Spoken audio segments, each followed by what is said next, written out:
that I frequented quite often. Our store at the time was about two doors down from the restaurant, and at that time Hirsch and Shirley Drury owned the store. I don't know if you remember that. I sure do. And the pizza. Anyway, as time went by, Hirsch went to work for it was originally a bowling alley, and as time went by, of course, I think bowling kind of dropped off, and so they disbanded the bowling alley, and they turned the front part of the building into just a coffee shop and restaurant and something to eat.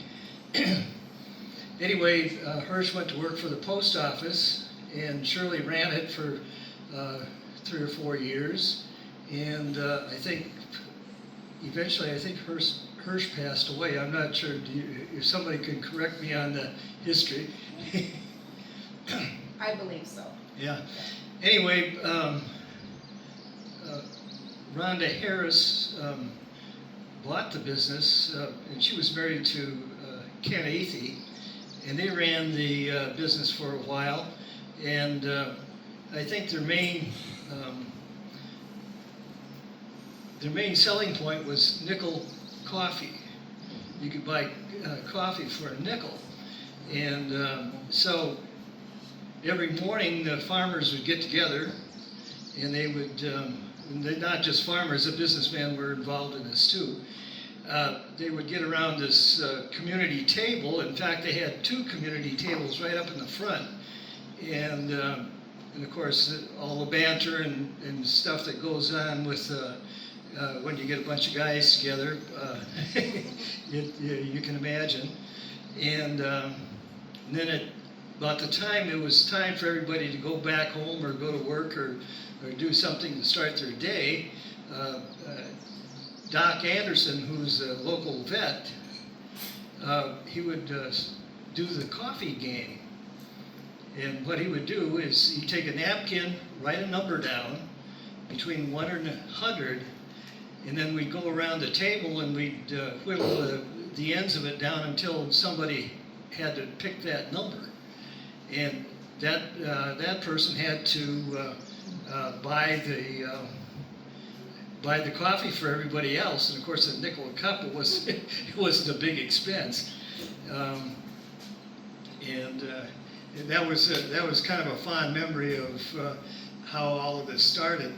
And as time when Rhonda owned it, Jay Holsheiser had retired from the county maintenance crew, and he took up woodworking as a hobby, and he made up these little signs. I mean, he finished them out. They still hang in the restaurant.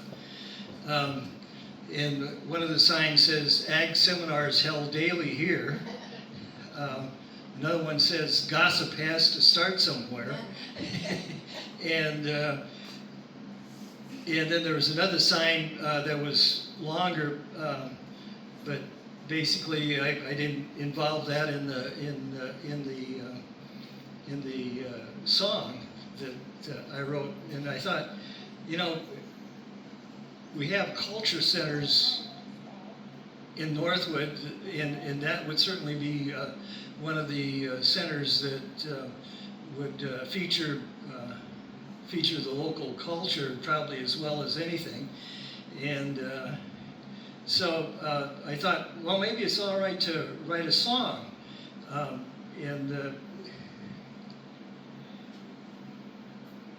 I had written a few songs. I was part of a local gospel band at Stone Soup, and so I wrote a few songs for that, and so I wasn't totally unfamiliar with maybe putting the song together, and so I started writing this song, and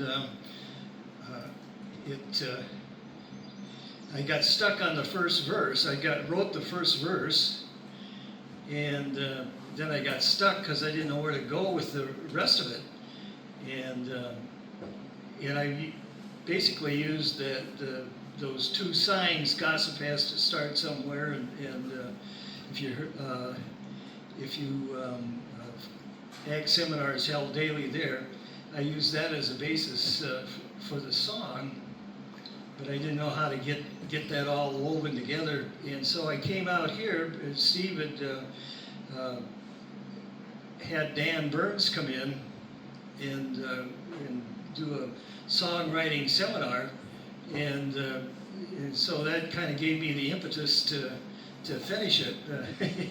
And if I can remember all the words to it, I'll sing it to you now. In case I don't remember all the words, I do have